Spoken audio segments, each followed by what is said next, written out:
A vitória de Israel na Guerra dos 6 Dias foi uma genialidade militar ou poderia ter sido um milagre profetizado nos segredos milenares da Bíblia.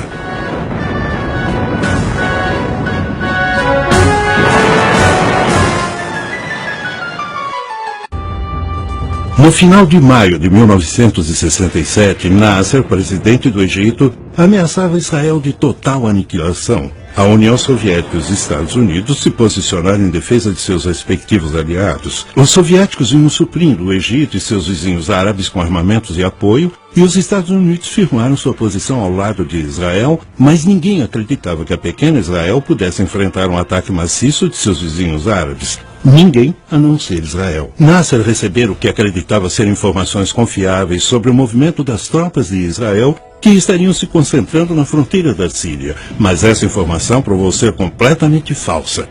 Talvez o aspecto menos conhecido dessa teoria da conspiração seja o envolvimento da União Soviética. Os registros históricos mostram que a União Soviética intencionalmente deu aos egípcios informações erradas sobre as tropas israelenses estarem se intensificando na fronteira da Síria. Eles calcularam que isso provocaria uma resposta de Nasser. E, aparentemente, era exatamente o que queriam. Alguns egípcios acreditam que os soviéticos passaram relatórios falsos da concentração de tropas israelenses para mostrar o quanto dependiam dos soviéticos. Mas, do ponto de vista israelense, alguns acham que os soviéticos tentaram iniciar uma guerra que resultaria na destruição de Israel. Os russos forneceram informações falsas aos egípcios, pois era uma oportunidade de conseguirem dominar o Oriente Médio. Israel era uma mini superpotência naquela região. Então eles achavam que poderiam controlar as nações árabes e forneceram todas as armas, os tanques, os aviões e instrutores para conseguirem essa tarefa de dominar aquela área. Até hoje, os então oficiais superiores soviéticos insistem que não foram eles que deram as informações aos egípcios, mas os egípcios que deram a eles. Portanto, dito isso, podemos ver o quanto a União Soviética, em 1960, tinha interesse em fomentar desavenças no Oriente Médio e abrir uma segunda frente contra o Ocidente, além do Vietnã.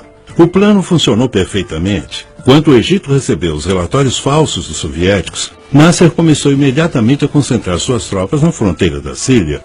Isso não só divergiu sua atenção das bases aéreas no interior do Egito, como também deu a Israel uma desculpa para lançar um precedente primeiro ataque aéreo, dando a eles uma enorme vantagem para vencer a guerra. Isso é apenas uma teoria da conspiração, e mesmo que fosse verdade, ainda não explicaria por que o Egito falhou em responder ao que acabou sendo o primeiro golpe devastador de Israel, um ataque precedente contra as forças aéreas egípcias. O Egito não respondeu, pois sua força aérea tinha sido destruída no solo nas primeiras horas da luta.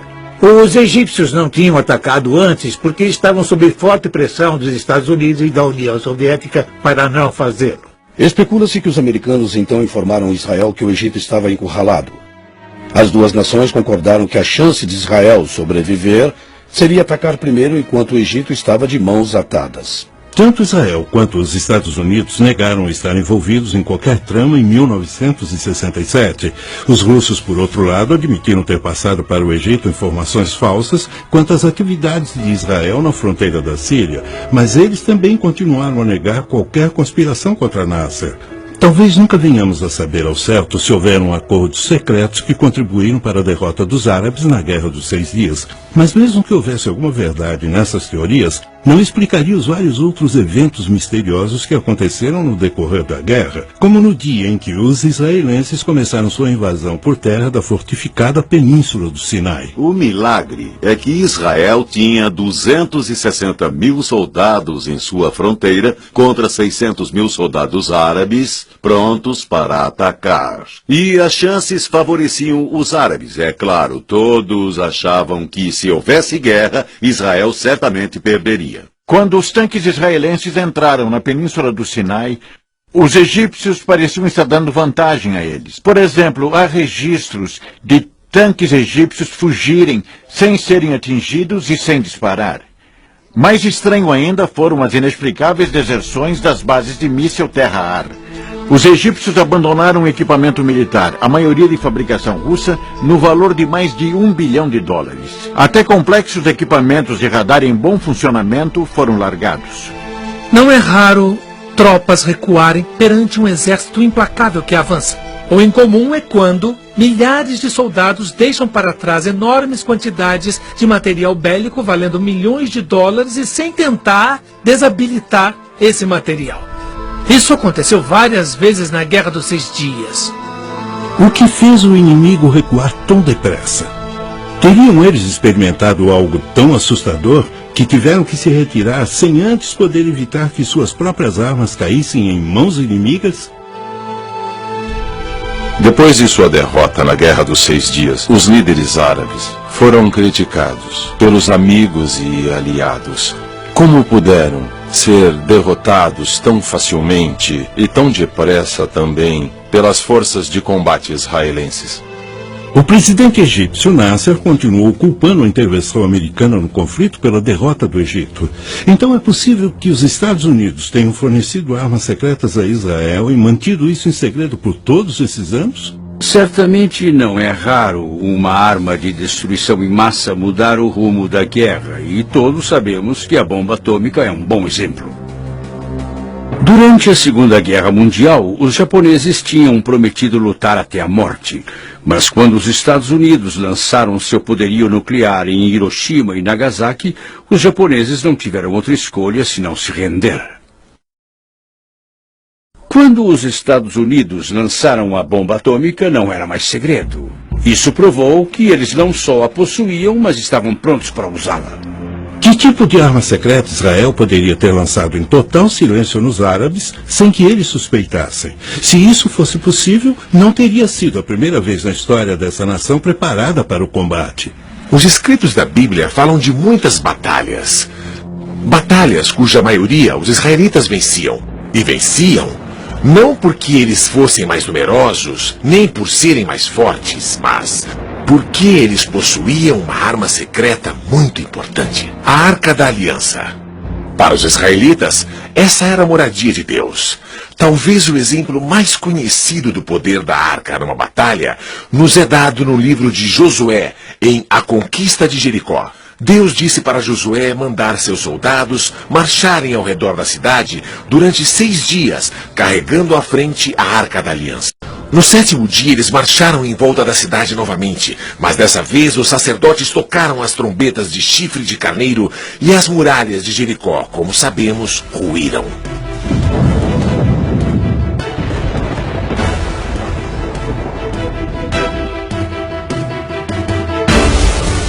A Arca da Aliança foi perdida há milhares de anos, então não tem como ela ter tomado parte na vitória. Mas eu acho que havia uma arma secreta, provavelmente fornecida pelos Estados Unidos. Os americanos devem ter passado informação da inteligência aos israelenses, mas negam terem feito alguma coisa além disso. As alegações sobre arma secreta eram totalmente infundadas. Embora os árabes dissessem que Israel tinha armas secretas que acabaram por decidir a guerra, eles não tinham armas nucleares atômicas secretas de larga escala. No entanto, utilizou armas inovadoras antissecretas em seus ataques. Na Batalha de Jerusalém, por exemplo, os bunkers israelenses que estavam de frente para os jordanianos tinham mísseis superfície secretos. E assim que os jordanianos começaram a bombardear o oeste de Jerusalém israelense, esses mísseis conseguiram arrasar, em questão de minutos, os bunkers jordanianos. Se as teorias da conspiração não podem explicar a surpreendente vitória de Israel na Guerra dos 6 Dias e não havia nenhuma arma secreta, devemos procurar outra opção. Talvez tenha havido uma intervenção de outro tipo que levou o general Mordecai Rode a dar a seguinte explicação. Ele disse: quando nossa nação é encurralada, ela se ergue e revida em dobro. Esse espírito é a arma secreta do povo de Israel. A força e a coragem do povo israelita certamente tiveram muito a ver com a sua vitória milagrosa. Mas teria havido outra força atuando no conflito? Uma força sobrenatural? Seria possível que os grandes profetas do passado de Israel estavam para receber o que lhes é devido? E quem confirmaria essa intervenção milagrosa? Os israelitas ou os árabes? Por milhares de anos, o povo israelita foi espalhado pelas nações frequentemente mais hostis do mundo. No entanto, uma esperança e uma herança em comum o mantiveram unido, apesar da fé e a coragem do povo judeu terem sido testadas ao limite extremo e além. O ano que vem, em Jerusalém. Foi o laço comum que uniu geração após geração a duradoura esperança de retornarem à sua terra natal. Talvez por causa disso, o espírito coletivo e resoluto dos israelitas se endureceu como aço, tornando-os um dos guerreiros mais destemidos da terra. Isso explicaria como eles superaram os terríveis desafios para vencerem a Guerra dos 6 Dias? Talvez. Mas também pode ter havido outra explicação. Estou convencido de que houve intervenção divina na Guerra dos 6 Dias. Comparando os dois exércitos, o seu tamanho, o número de soldados e comparando também o impressionante maquinário, você vê que era impossível isso ter acontecido sem uma ajuda externa. Israel era uma nação contra um mar de estados árabes. Parecia que iríamos perder e deixar de ser uma nação entre nações. Quando vencemos, especialmente quando liberamos a cidade sagrada de Jerusalém, não tínhamos a menor dúvida que essa era mesmo uma guerra, uma vitória projetada por Deus. Vários acontecimentos da Guerra dos 6 Dias são muito difíceis de explicar. Parecem pertencer mais a um âmbito sobrenatural do que natural. Sempre pareciam estar atuando a favor de Israel. Um cabo feminino estava num jipe com o comandante do regimento de uma unidade de blindados quando viu imediatamente surgir um fogo imenso em seu caminho. O comandante não conseguia ver nada, e a moça, pensando que os óculos dele estivessem cobertos de areia, gritou para que ele desviasse para o lado. Ele se convenceu do perigo, pois conhecia a moça o bastante para confiar em seu julgamento, embora não visse nada no caminho. Mesmo assim, desviou para uma outra passagem que surgiu entre as dunas. A coluna de veículos atrás deles o seguiu. Apenas um jipe continuou no caminho original. De repente, houve uma terrível explosão e fogo. O jipe que continuou no caminho tinha entrado num campo minado dos egípcios.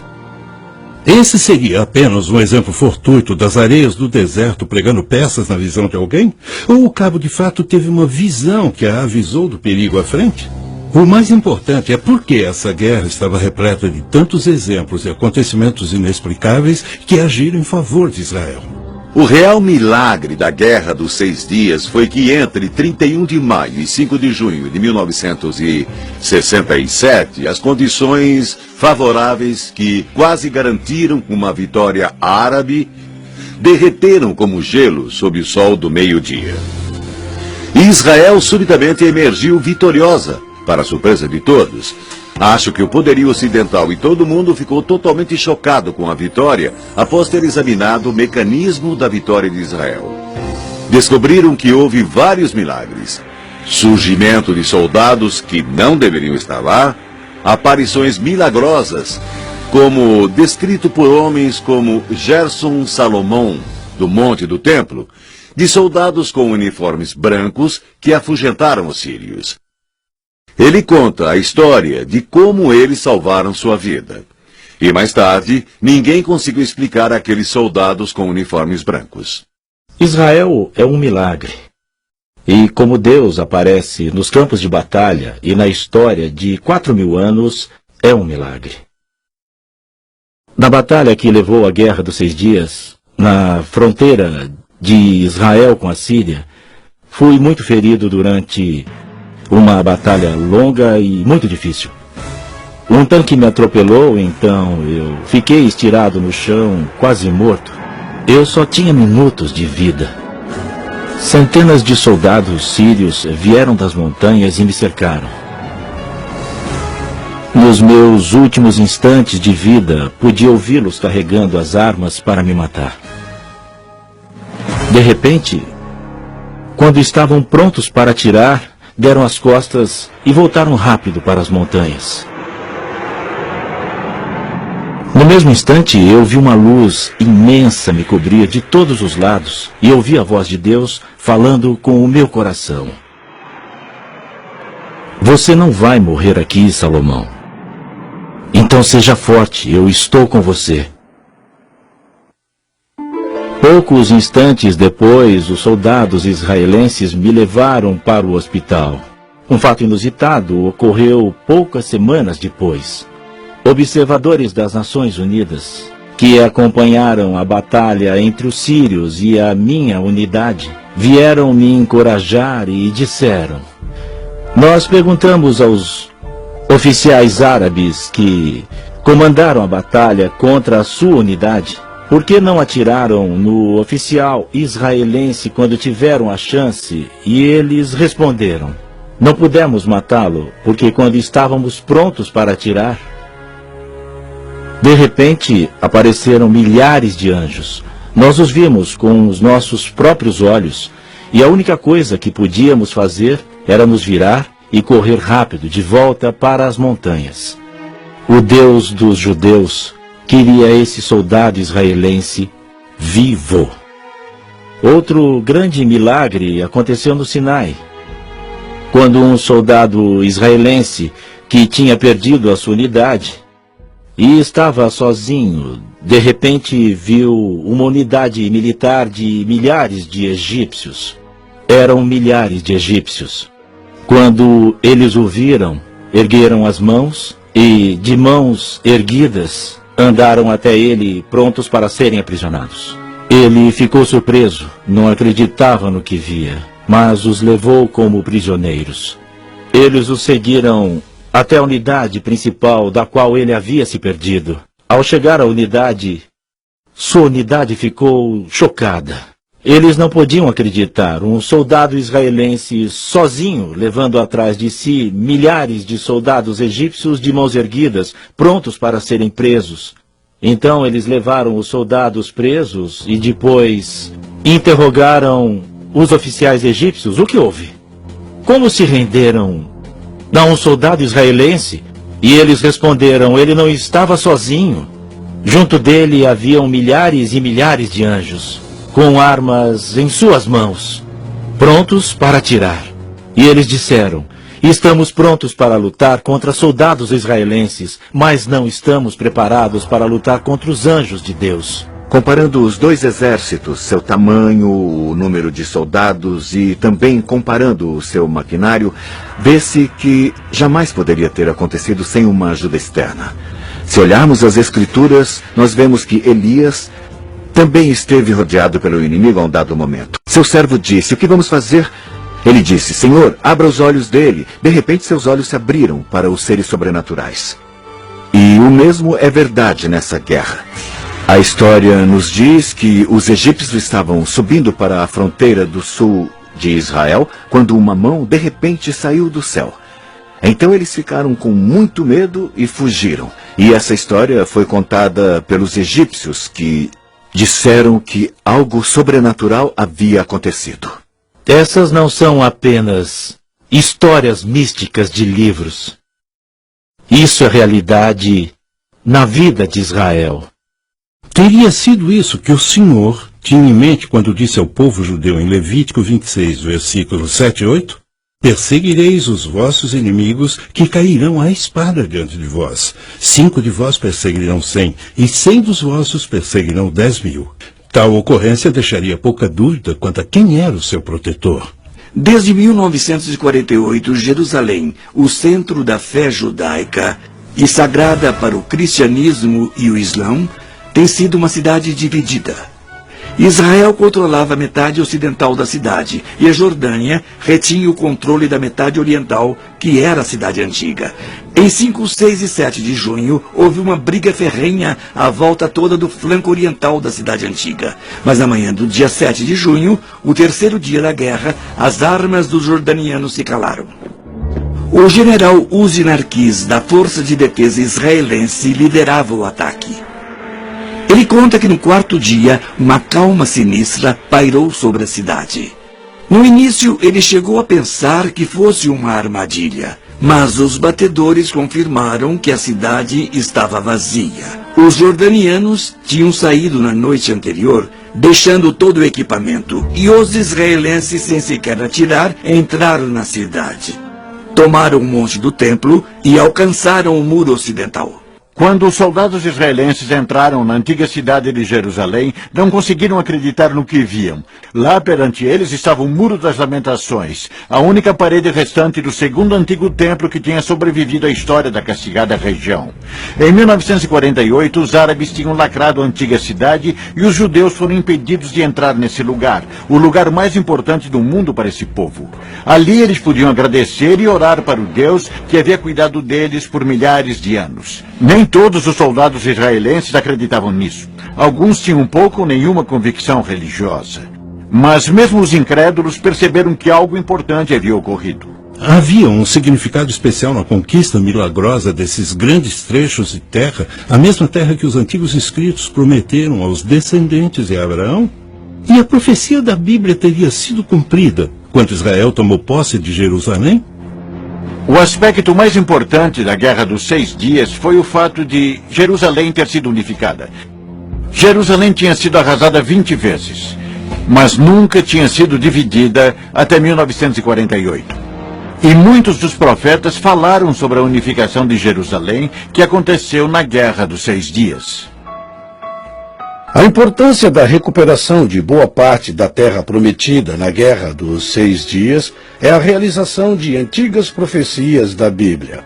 Os escritos contam que os judeus seriam espalhados pelo mundo em 3 ocasiões diferentes. Também previram que a cada vez os judeus voltariam para Jerusalém. 2 das 3 voltas foram em tempos bíblicos. A terceira ocasião é a mais significativa e começou com a retomada de Jerusalém na Guerra dos 6 Dias. Muitos estudiosos da Bíblia acreditam que a entrada em Jerusalém em 11 de junho marcou o início do final dos tempos na Terra. A profecia da Bíblia, final dos tempos, se refere ao período de desastres cataclísmicos naturais, fome e guerra que iriam preceder o fim do mundo. Esses eventos, então, levarão a um conflito final, a uma batalha pavorosa, o Armagedon. O presente retorno de Israel seria o começo da derradeira e última reunião dos judeus em Jerusalém? Seria mais um elo da grande cadeia de eventos que prepararam o caminho para o final dos tempos? Para muitos, a preocupação mais imediata é o efeito que o contínuo conflito no Oriente Médio está tendo nas nações do mundo, especialmente a Rússia. Eventos recentes indicam que o adormecido gigante da Guerra Fria foi acordado e está claramente disputando uma posição de autoridade hoje no Oriente Médio. Quando a Guerra Fria terminou e o bloco soviético se fragmentou, não demorou muito para que a sua influência no Oriente Médio retrocedesse. Então, no início de 1990, a Rússia decidiu retomar sua tradicional posição no Oriente Médio, buscando uma política independente. Isso, às vezes, envolve apoiar regimes tidos pela América como perigosos. Ou seja, os aliados da Rússia na região se tornaram inimigos da América. Em anos recentes, as tentativas de se levar paz duradoura ao Oriente Médio têm continuado, mas sinto que não, elas desabam sob o peso do antigo conflito. Por outro lado, estudiosos da Bíblia argumentam que cada vez mais as antigas profecias relativas a Israel estão sendo cumpridas.